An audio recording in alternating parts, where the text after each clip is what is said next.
welcome back to Linda's Pantry, and today I am bringing you a video. This is after I've canned the apple butter, so it's a post canning chit chat, and I want to start doing this because you guys have so many questions. A lot of you asked, well, there were several questions, but did you have to use fresh apples? Could you use applesauce and make apple butter?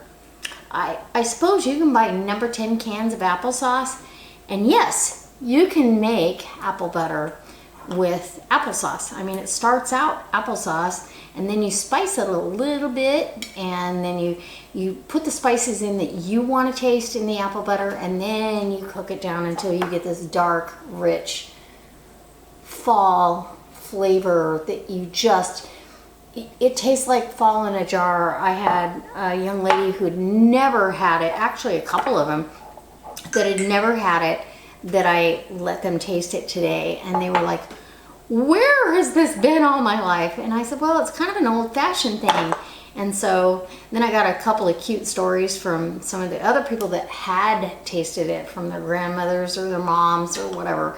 So I feel like it's a lost, because it is a little labor intensive. You've got to deal with a lot of apples to get apple butter. Now, I've already given away the little jar that I had and 1/2 pint. And I've got another one already committed to somebody that helps me all the time, and so I want to make sure he gets one. But this one is open, and I'm going to give you a taste test and kind of describe the flavors. But as far as any challenging processes during this whole thing, I did get asked, because my water bath canner is so big, and so could I have stacked the jars? And the answer, in my opinion, is yes, you can, as long as you have a rack in between them, just like you would for pressure canning, and the water exceeds the top of the second stack by 1 inch, which if you're doing 1/2 pint jars, it's totally doable. These, I think it's doable, but because it'll hold quarts, but I would have to say I probably could have double stacked this whole thing and done it all at once, but I just did it in 2 separate canning sessions. That was another question that was on there. One person actually asked me if I spiced it, and I think they probably missed the first video, but look how, okay, I gotta come close because I want you guys to see how smooth and creamy that is. It's absolutely perfect. That's the consistency of this apple butter. Oh, so it's totally doable to spread on toast. The little jar went to somebody, and he made a peanut butter and apple butter sandwich, and he said it was amazing. Anyway, so here we go.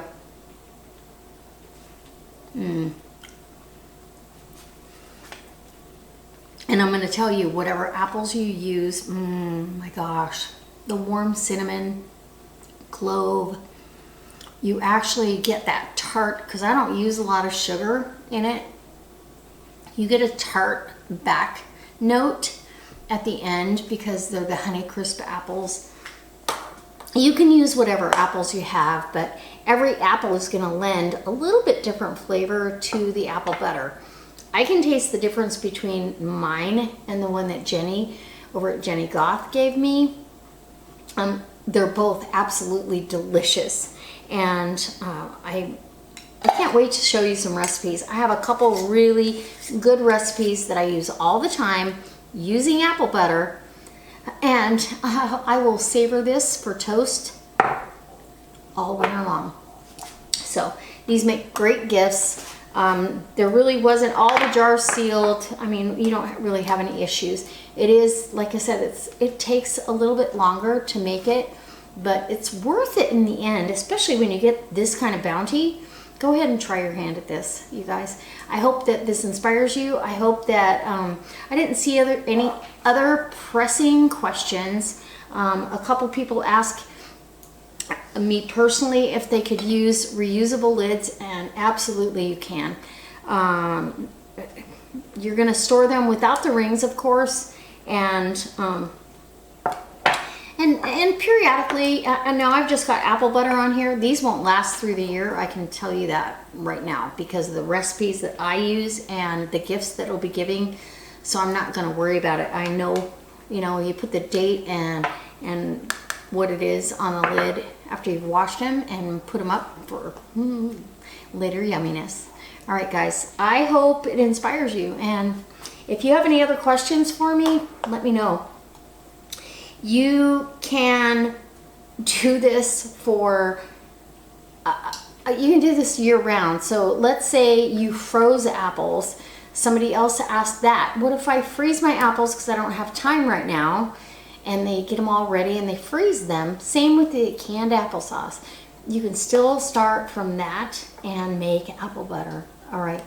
Same with pears, any other fruit that you might be getting in large quantities that you don't have time to deal with all at once. So I hope this helps. I hope that it inspires you to make your own apple butter. Spice it any way you like. Every apple butter can be a little bit different. Every pear butter can be a little different. It's all you when it comes to that, and make it your own. All right, guys. I'll see you next time. Let's start some new traditions and get back to canning and taking care of our families. If you have any other questions, leave them in the description box below. I'll leave you any links. I'll leave you a link to my canner. Oh, and what else did I use in this one? I'll leave you a link to the apple peeler that I used. That really was such a time saver. I wish I could use that for my apple pie filling, but I just feel like I'm going to be wasting. Maybe I will try it. Maybe I will try the apple core. I don't want those slices though, that's the thing, but nevertheless, I'll leave you a link or two, and don't forget, if you want to store apples and you're not into canning, but you want to have some apples on the shelf for the future, maybe you can check out my Thrive website where we can get you some freeze-dried apples with a shelf life of 25 years unopened. All right, bye!